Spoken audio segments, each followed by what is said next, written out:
Hello, everybody. It's super wonderful to see you today on this very special day. And as you know, visit your social platforms and like us and share our talks and our information on your own social platforms. So let's get started. I would like to convene the meeting and do I hear the bell? Excellent. Okay, I would like to welcome our speakers and our guests and our members to the 5,614th meeting of the Rotary Club of Chicago. All right, so I'm going to start with a few announcements.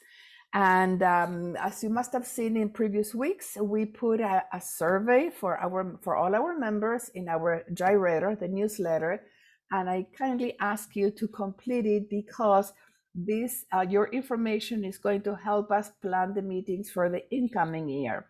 So President-elect Timo is on the call, and he really wants to hear from you. It is really, really important, and it's going to take about 10 seconds of your lifetime. So I think everybody can do it, okay? But we need to evaluate if we want to have hybrid meetings in person. Anyway, very simple questions, but they're really important. So you can find the link to that survey in the first page of the newsletter. All right. So another big announcement is that next week we are going to hold our 9th Woman of the Year Luncheon, where we recognize women in our city who have done extremely fantastic community work. And we have Nelly Vasquez Roland, one of our heroes, a member of our club. She's going to be the MC. And our other women we're honoring are Kelly Fair, founder and executive director of Polish Pebbles, Dolores Jordan, president and founder of the James Jordan Foundation, and Jennifer Sobel, executive director of the Illinois Prison Project. So do come. We have many guests already that have registered, and we have some of our members that have registered. We would love to see you all. It's going to be really fantastic. Another event that we have this coming Saturday at 5:30, we are having a member appreciation event, and it's going to take place at the South Asian Institute in 1925 South Michigan Avenue. So members and guests are going to enjoy a private tour of the South Asian Institute led by the founders of the Institute. And after the tour, guests will meet for complimentary snacks and drinks at a local venue that is, we don't know that where it's going to be, but near there. So I hope it's a nice day to enjoy a Thursday afternoon. I think the weather is going to be quite nice as well. So those of you who have been in our meetings, at the end of the remarks of Chris and Rick, you can post your questions on the chat box, and either I'll invite you to read them or read them myself, depending how you would like to do that. So, and now I would like to introduce our speakers, Chris Russell and Rick Yoder. Chris serves as Director of Engagement for Destiny Rescue, an international nonprofit faith-based organization that focuses primarily on rescuing underage girls out of the sex trafficking and helping them stay free. Chris was a pastor for 20 years before coming to DR in 2019. His passion, Destiny Rescue, right, in 2019. His passion is to help people learn about this issue and empower them to use their voices and their influence to give their best yes to raise awareness and raise the resources to launch new rescue stories. Rick Yoder is a financial advisor with Edward Jones. Married to his wife Shally for 30 years with 3 children, Brockton, finance major at Purdue, Gabe, a Marine and currently here in the States, Kylie graduated from high school this year. Rick was a former guidance counselor and assistant principal in a local middle school. He has always been passionate about kids. Chris Russell came to present at the Goshen Rotary Club, and from that experience, Rick developed a deep desire to free children from sex trafficking. Before Chris's presentation, Rick was heartbroken and knew something had to be. Before Chris's presentation, Rick didn't realize that sex trafficking was an issue. After Chris's presentation, Rick was heartbroken and knew something had to be done to help.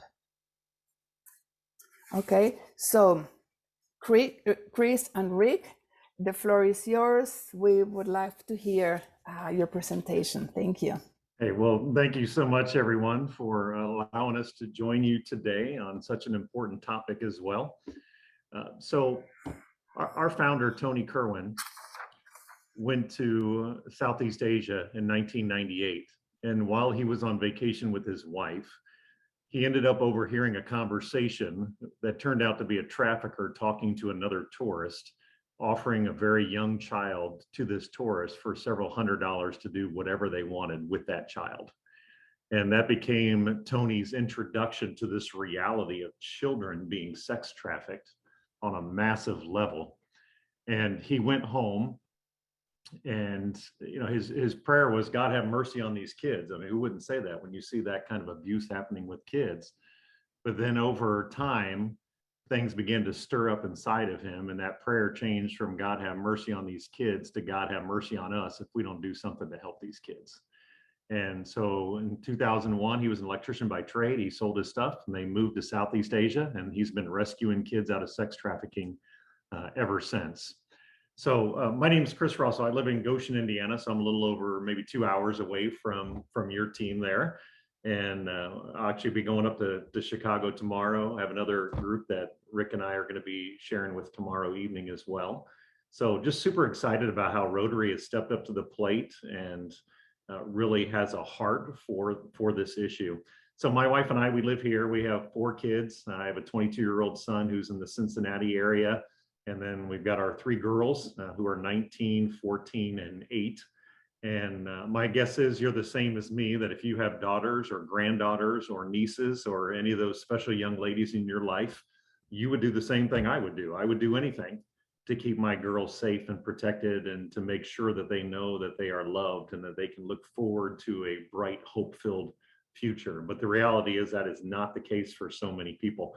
So if we take a step back and we're looking kind of at this 30,000-foot view of this issue, human trafficking is the fastest growing criminal activity in the world right now. There are more people in slavery today than there have ever been in the history of the world. Conservative numbers tell us 27 to 42 million people are in some type of slavery. And as you can imagine, when it comes to sex trafficking, not really a surprise probably to anyone, that 97 to 98% of the victims of sex trafficking are female, ladies and girls.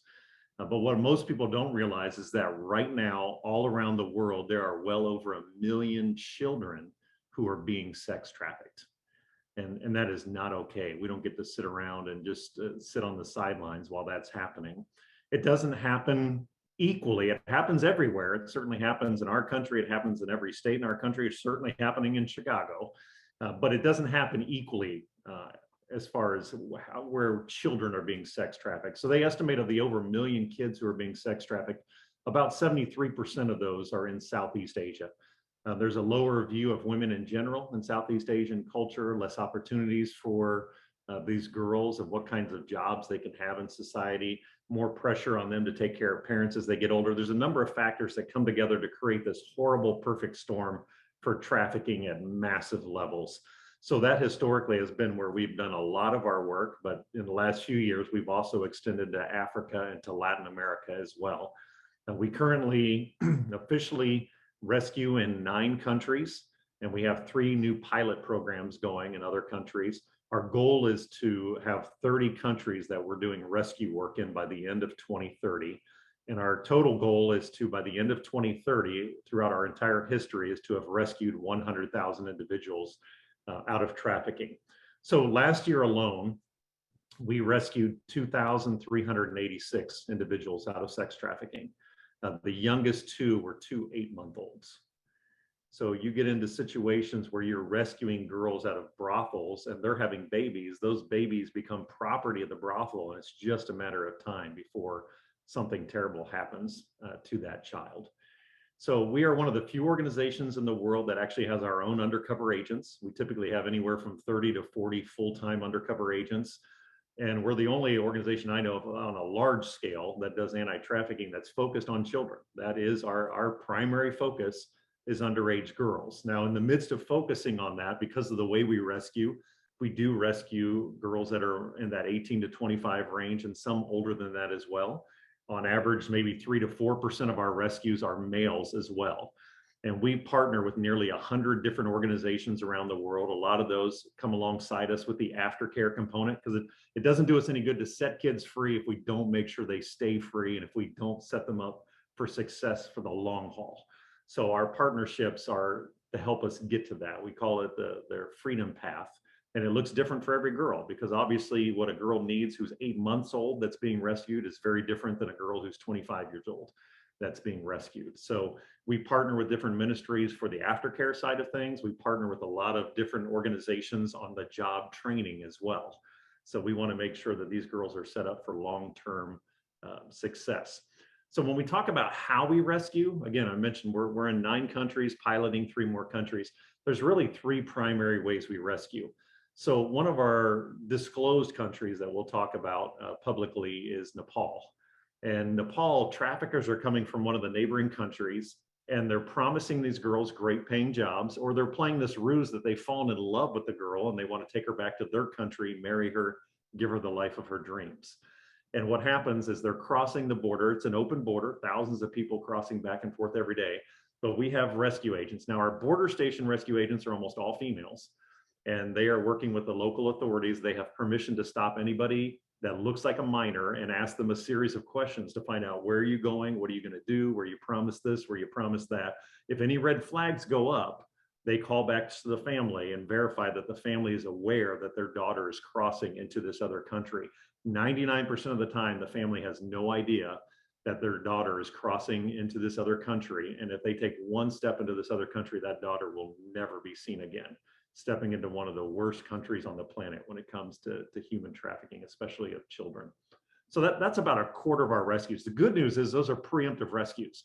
We're rescuing kids before they're physically abused, which is obviously the best kind of way to rescue. That's about a quarter of our rescues. Another quarter of our rescues is what we call covert rescues. So I'm not one of our undercover agents. I'm on our US team, but when I travel, which I'm getting ready to travel to Africa at the end of June for a couple of weeks, and we'll be in 3 different countries there, I get to go out with our undercover agents. So when we're doing what we call covert rescues, we're going into these places where we've identified underage girls are being used and abused. We're pretending to be a group of guys out for a fun night on the town.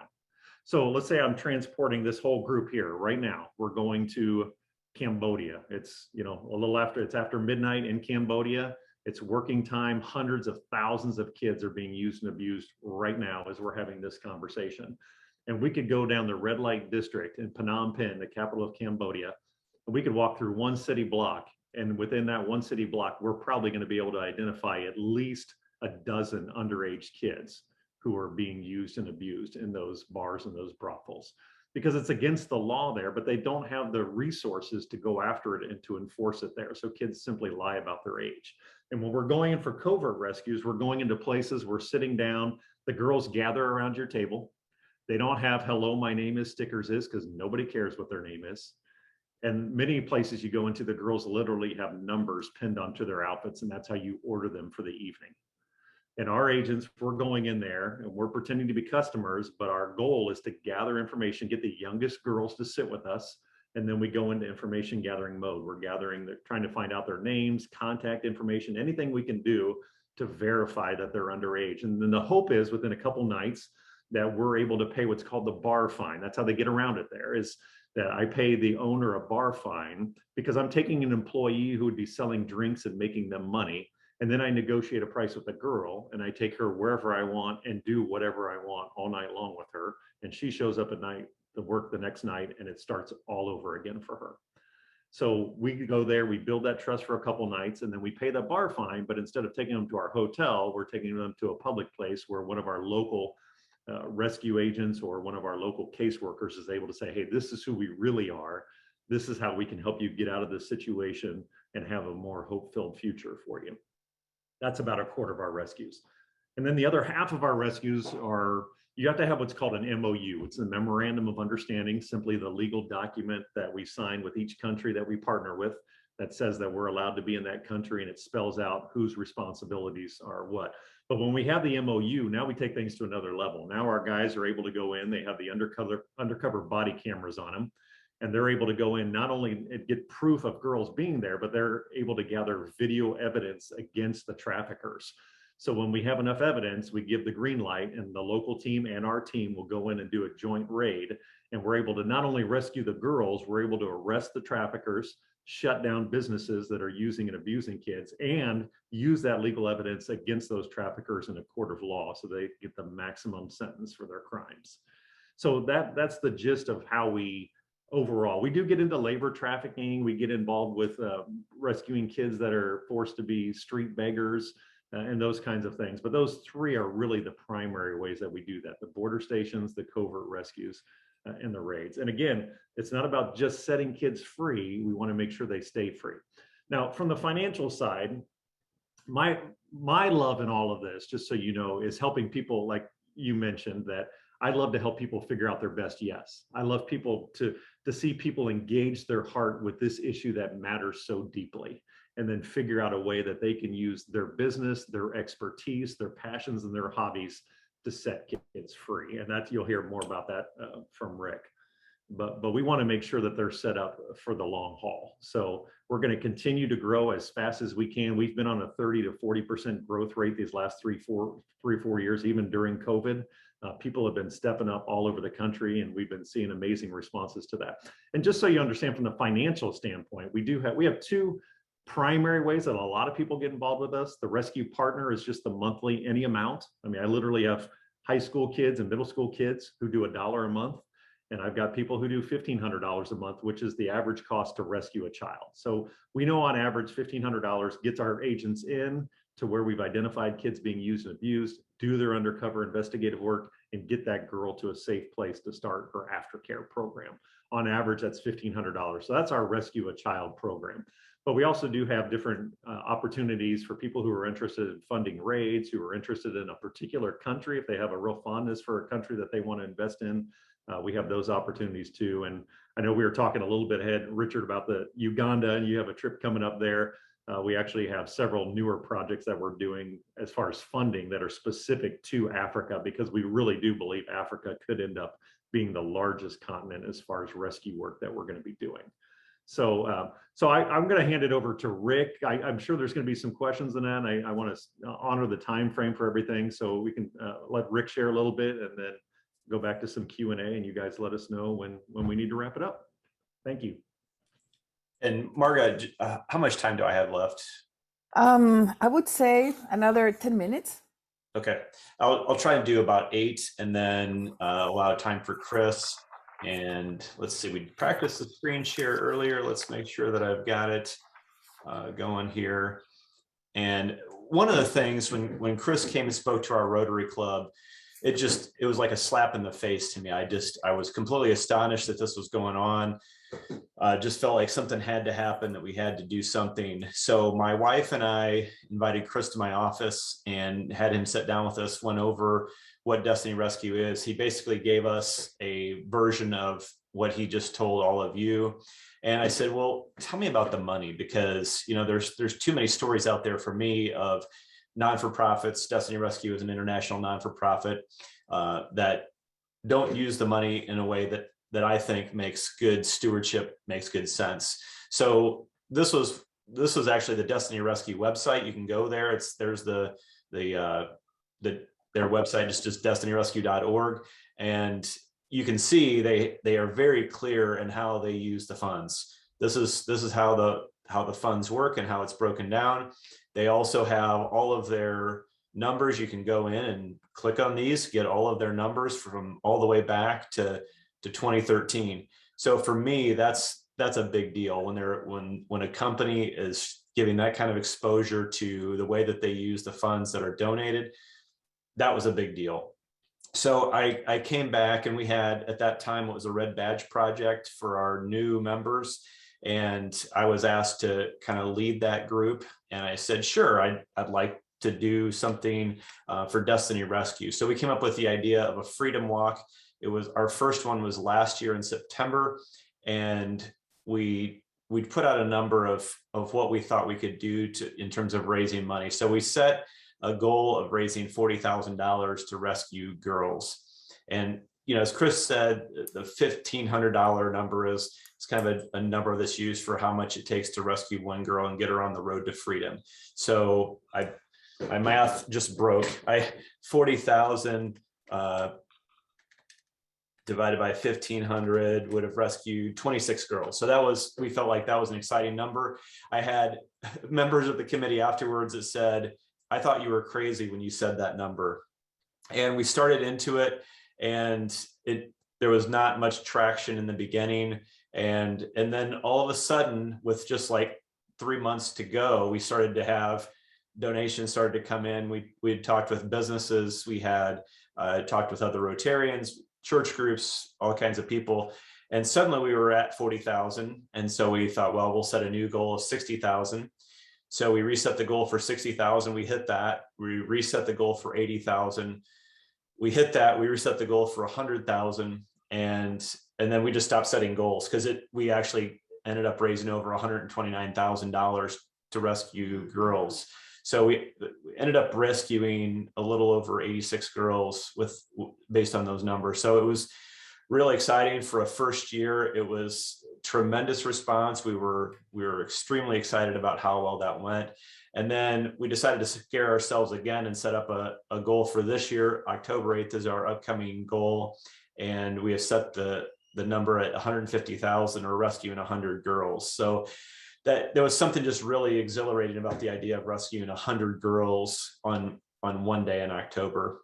Last year, we had set the walk up as a 24-hour walk. And my idea behind that was, what those girls go through every night is incredibly painful. And it feels like if we walk for 24 hours, it will be very painful.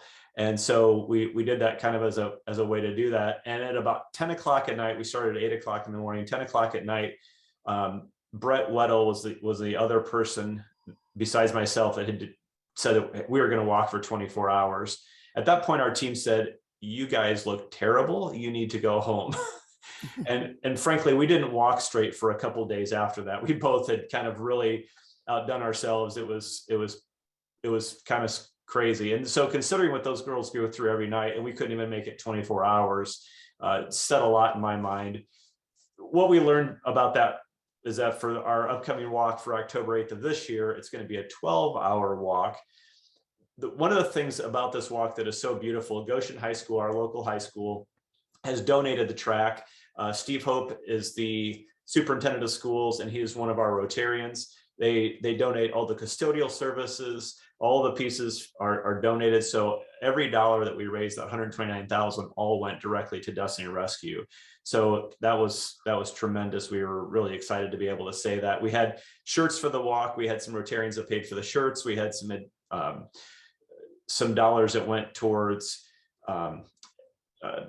advertising, and Rotarians picked up those costs. So truly, all of the money went directly to that.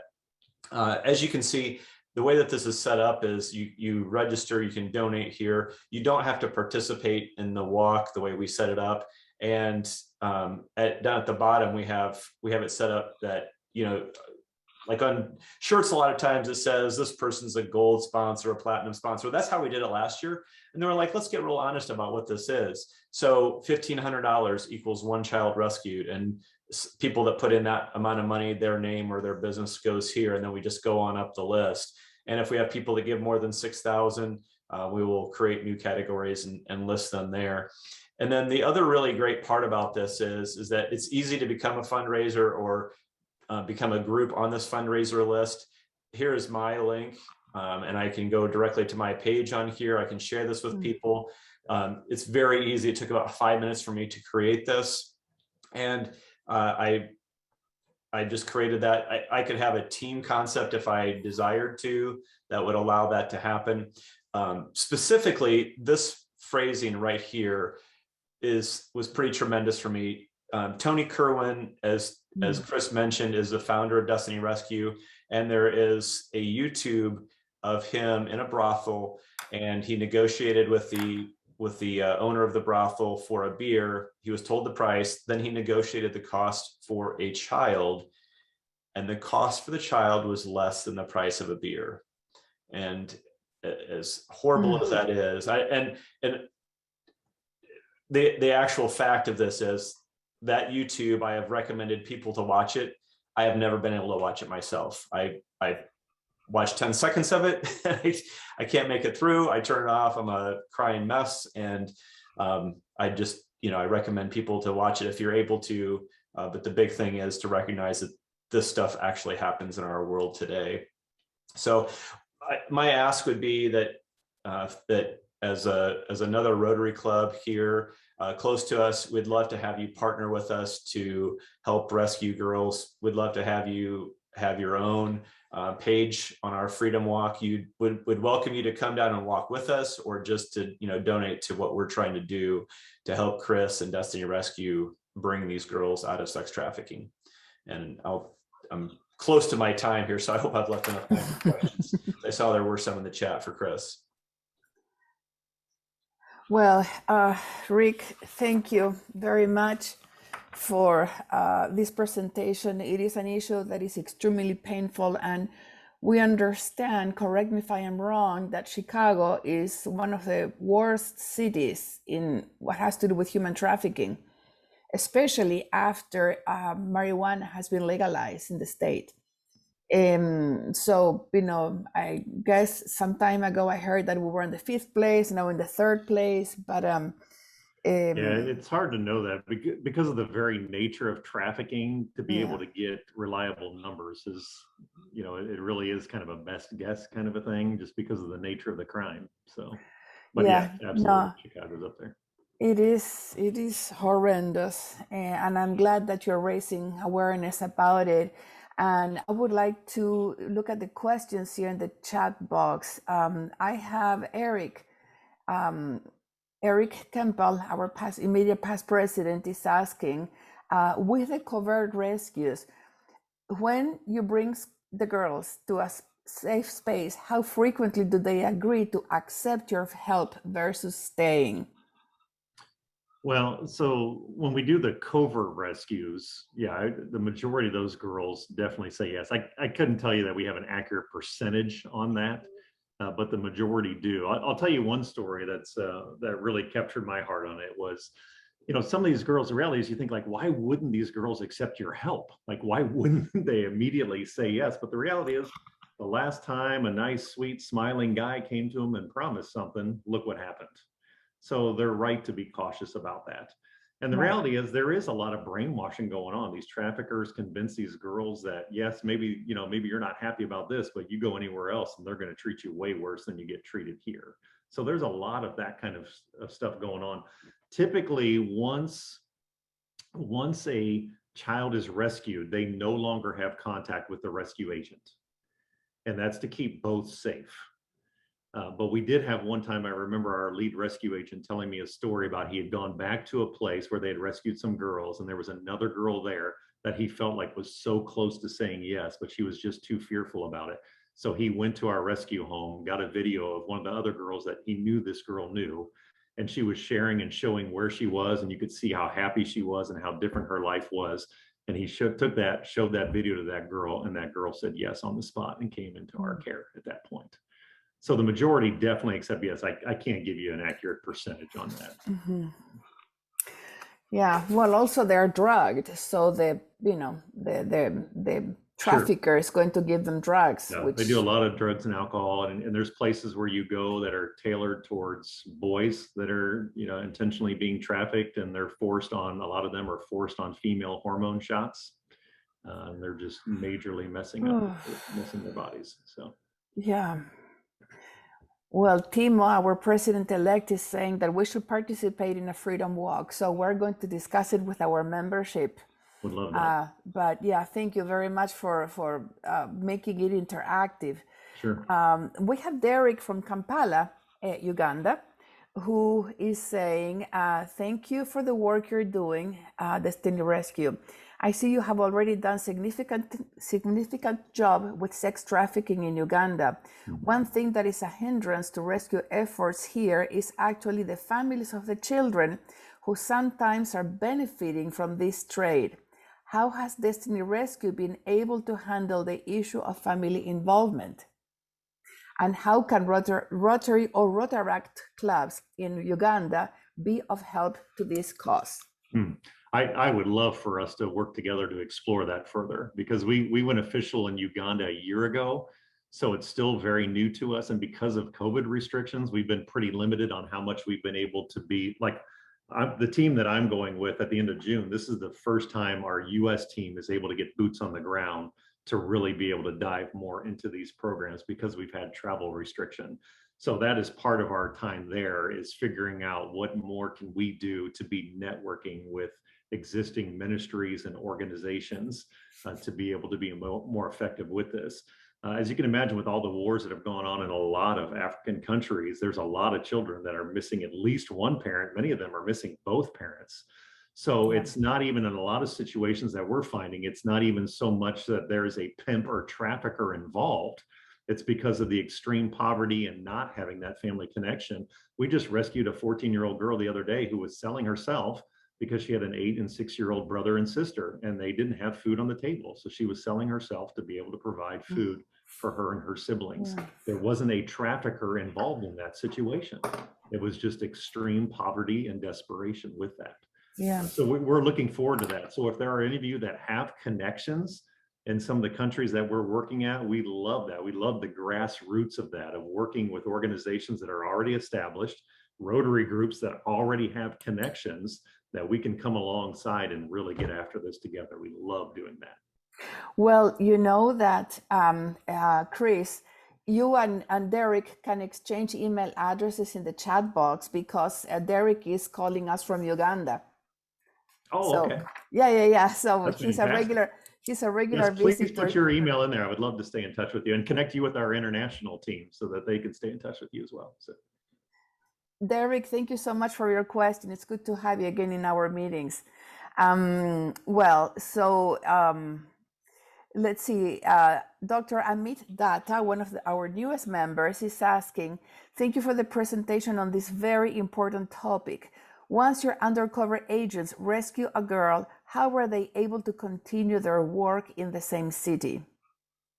So unfortunately, because there's so much trafficking in so many cities, we have a big rotation that our agents are going through. We have some that are pretty localized as far as what cities they work in, but there's still a lot of cities that they're able to go around. And the reality is that kids go missing all the time.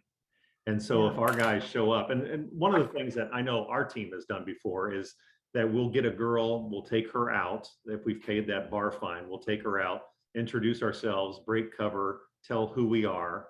If she agrees to go into our care, we may keep her out until the end of her shift and then take her back so she shows back up, so she's seen again. And then we set up for that next day to meet her somewhere where we're able to get her out and get her onto whatever that next step is for her freedom path. But we have had, we do get, cover gets blown sometimes with how we work, and that keeps us from being able to go back to certain places for different times, or we have to swap out and use burner agents, or there's a lot to this. Here, something I would say is, if you go on the website, and I'm trying to remember what tab that's under, Rick, you've been on the website, but that you can file for the documentaries. We actually have 6 documentaries, and several of those, they're about 30 minutes each, and several of those follow our undercover teams in action. So you get a feel for what does that even look like for them to go through that process of collecting intel, building those relationships, actually going in and doing a raid. Now, there's a lot of really great stuff on that. I know our most recent one was on the International Film Festival and got some awards for that, called You Are Beautiful. And it was a girl's story about what life was like beforehand, what happened when she was being trafficked, her rescue story, and then learning about the power of forgiveness and actually being able to go back to her mother, who is the one who sold her into trafficking, and being able to forgive her mom and rebuild that relationship. So there's a lot of great video resources that we have that I would encourage you to check out. Well, my goodness, You know, there are a lot of questions here. Marshall, would you like to read your question?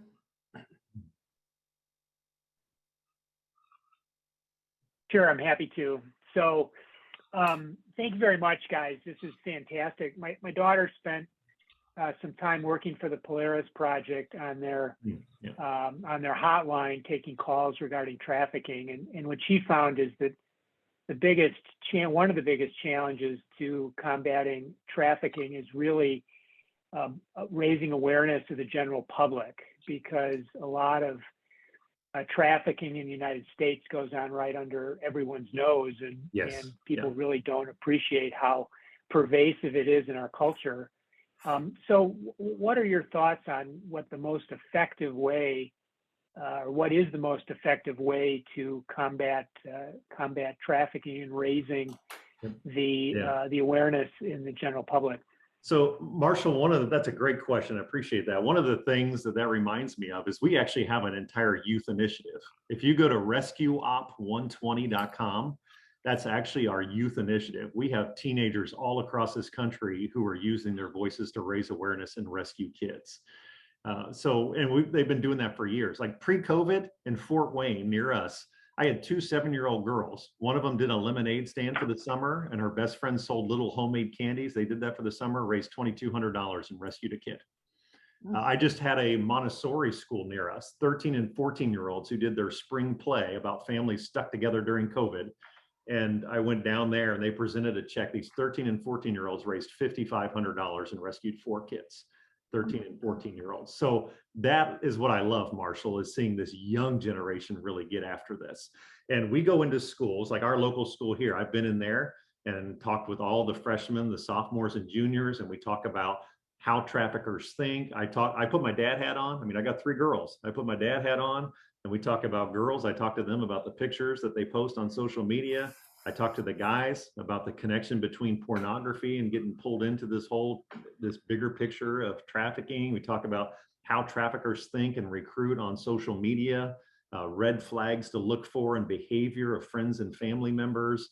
And then I always make sure that they know who's the local contact, whether it's in that school, in that community, who's the person to talk to if they have any red flags and have any questions. And you're right, Marshall, that's a huge, huge component of this, is if we can make people aware of what the signs are, then we can keep each other safe better.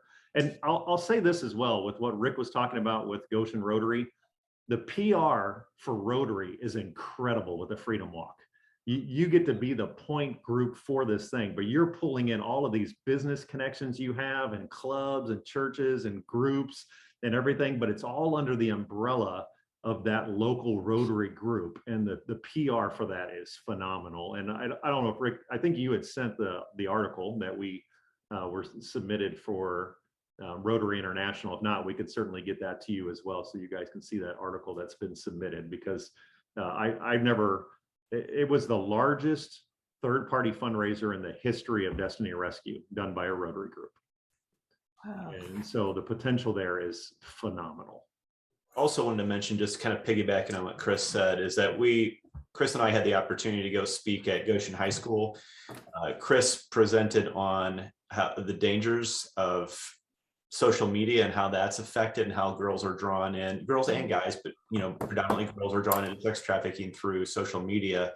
And during that presentation, we actually had a girl came up at the end. She showed us her phone. She said, "I just had someone that wanted to friend me that I have no idea who this person is." Mm-hmm. That's the very way that these pieces start and how they take place. So just by giving that little bit, it was about 15 to 20 minutes per grade that we spent with them. That we had one girl who was, hopefully able to realize, hey, this is not something I should be a part of, and denied that friend request from there. Guys, can I just ask one follow-up question? If I wanted to introduce our local schools to resources to make those kinds of presentations, where would the best place be to look? You can contact me on that. I mean, we don't have, we haven't had like formal stuff that we just hand off a kit to somebody else, but we have schools that contact us and ask us to come in and share that. And we're certainly willing to do that. So if you have a school connection that you'd like us to connect with. And again, for you, if you have a vision of doing a long-term freedom walk in your area as well, that's a fantastic way to make this ripple effect. It's more than just about raising money. It's about community impact. And if we can get schools in your area where you would do that freedom walk involved and get in there and are able to share with that, that's fantastic. Great. Thank you very much. Yeah, you bet. Thank you very much. Well, I mean, it's we're so grateful that you came to speak with us, and I certainly would like to connect you with the people that I have mentioned. As well, there is a club in Kansas City. It's one of the newest clubs in Rotary that they're called cause-based clubs. So these members are all interested in the same subject, and it is human trafficking. Oh, so yes, and they fantastic. meet the same day at the same time that our club meets. Okay. But so we cannot be present with them at their meetings. But I'll be happy to make those connections, and certainly we are going to talk with members of our club to see how we can get involved with what you're doing. We have an Interact club in our district, so yeah, we have homework to do. So big thanks. We are going to be sending you a very nice certificate of I'm sorry, I don't know what's happening with me today. I can't even speak, but really, we appreciate very much what you're doing, and this is very courageous work. So, on behalf of the club, thank you very much. Thank you for letting us be with you. We appreciate it. Of course. Thank you. Okay, you're invited to stay to the rest of our program. We're going to have some announcements now. Sarah, are you already in the meeting? Yes, I'm here. Oh, great, Sarah. Okay, so Sarah is our co-chair of the Community Services Committee, who is going to discuss book donation drive for the Little Free Library. Sarah, go ahead. Hi, thank you, Marga. So as part of our CPS grants program, the Community Service Committee also voted to donate a couple free little libraries. One of them has already been installed at Simeon, and Eric was able to attend the function for that. Our second one will be going to Schubert Elementary School. So we don't have a date yet about the installation for that, but it'll be in early June. And so we're looking for individuals who might have some elementary school age books at home that they would like to donate to the little library. I will be present at next Tuesday's meeting, the Woman of the Year. So anyone who would like to donate books, please feel free to bring them to the meeting. I will put them all on my back. As you know, I ride my bike, so that'll be a sight to see. But if anyone has any of those books laying around, I will gladly receive them. Thank you. Thank you very much, Sarah. All right. And now we are going to proceed with the introduction of our guests. We have many guests from other clubs today. So I see Florence Forshi, you are from, can you tell us where you're from? Is Florence here? Yes, I'm from LaGrange. Oh, okay, well, great. Thank you, Florence, very much for joining us. All right, I see Nadia from Argentina. Hello, Nadia. Hi, how are you? Great, thank you for being part of this meeting. Thank you for having such an interesting topic also. It's important because in Argentina, we have a fair amount of that happening, unfortunately. Yes, that's true. Yes, so, okay, and I see Ron Clark. Yes, thank you. Very nice program. I'm Pawpaw Lake in Coloma Water Fleet in Hartford, Michigan. Great, thank you for being with us today, Ron. Beatriz, also from Argentina, one of our newest members. How are you, Beatriz?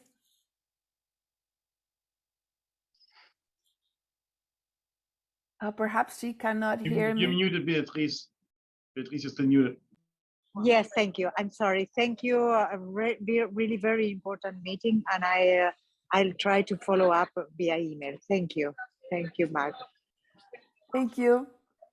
And then I see somebody, we have somebody from India, right? Rotary Najendra Kishore. I think you're on mute.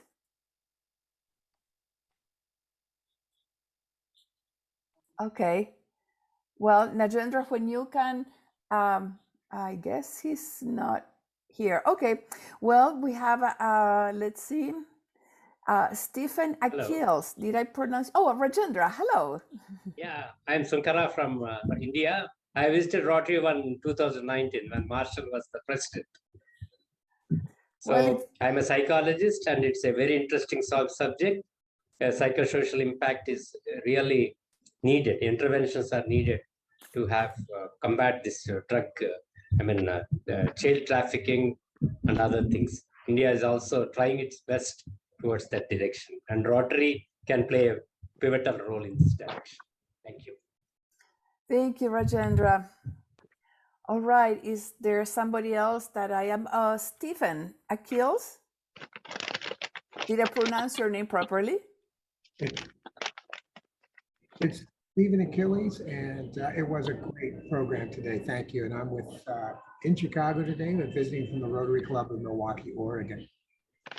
All right, well, thank you so much. If you're going to be here next week as well, we have a big event, the Woman of the Year lunch. So, oh, you'll miss it next year. Okay. All right. So, and if there are here some of our guests that are not a Rotarian but are interested in joining our club, you know, our website is rotary1.org. And check the website, and then you are going to have a tab there where you can click information about joining the club. All right, now I'm going to proceed to read about our volunteer opportunities. And Eric, Eric, are you still in the call? Yes. Eric, would you like to talk a little bit about your experience about the Simeon Center Academy? Sure, I'd be happy to. So I went down to Simeon Career Academy, which is around 83rd and Vincennes. And as part of that project, this is part of our CPS opportunity grants across the city of Chicago, which went to, I believe, around 10 schools. And at this particular school, which is sort of a vocational high school, they have an amazing culinary program. And in fact, as part of this project, several of us went down last fall to help the class do some cooking. And I use the word help very loosely. I would say we got more in the way, but we enjoyed some very delicious food nevertheless. And what our project funded was basically some equipment for this community fridge. And this is part of their, excuse me, their garden. They have an outdoor garden where they grow a lot of their ingredients to use in their cooking and understand about sort of sustainable food and healthy food and so forth. And they use this as a place to put their food that they've prepared. And so it helps their education, but it's also intended to help students in the school and families in the school who have food insecurity. Or who may be homeless, they can come here and they can pick up that food. So it's a fairly symbiotic relationship. And you can see from the photo on the right, they've also stocked it with some other basic supplies. The other piece of this is the little free library, which Sarah previously mentioned. So that's what we've put together for them. And this is an amazing group of kids. When I was there for the event, they also prepared a huge feast with a lot of different types of food. Just like last time, I was incredibly impressed at how professional they were, how well organized they were, and how good the food was. So I'm really thrilled that we supported this group of kids. Thanks, Marta. Thank you, Eric, very much. And now, what you have been waiting for, those who joined the big river cleanup last year, we're doing it again this year. So Sarah and Wes are coordinating the cleanup. If you are going to be here on Sunday, June the 12th, okay, you have to participate because there is, we were not done cleaning the river, so there's still work to do this year. So check the details on our generator, but I hope you can make it.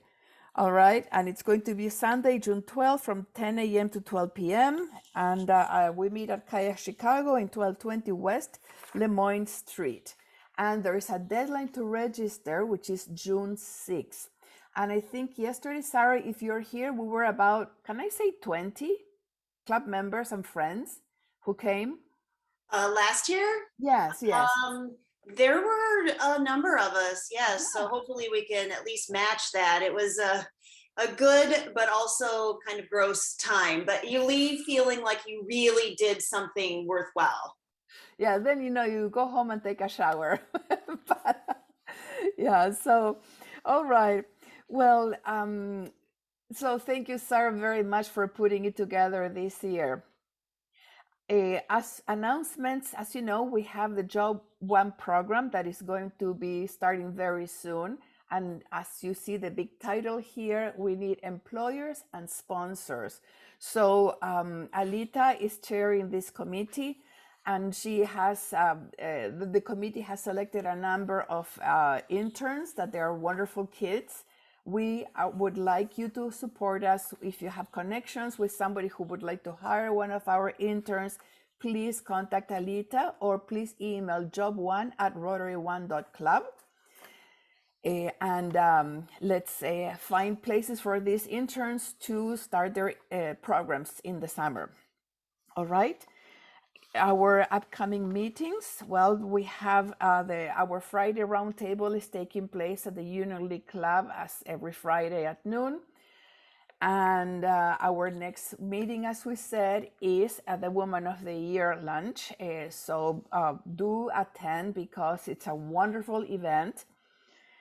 And we have on May 31st, the last meeting of May, Ryan Pavel, who is a war veteran that back in the United States, he started the Warrior Scholar Project. And that is going to be a virtual meeting only. So that is that. And on June 7th, we will not have a club meeting. All right, many of us are going to be at the Houston Convention. All right, and now to close our meeting, as we usually do, I would like to invite all of us to recite together the 4-way test. All right, so I say, okay, Rotary, the 4-way test of the things we think, say, or do.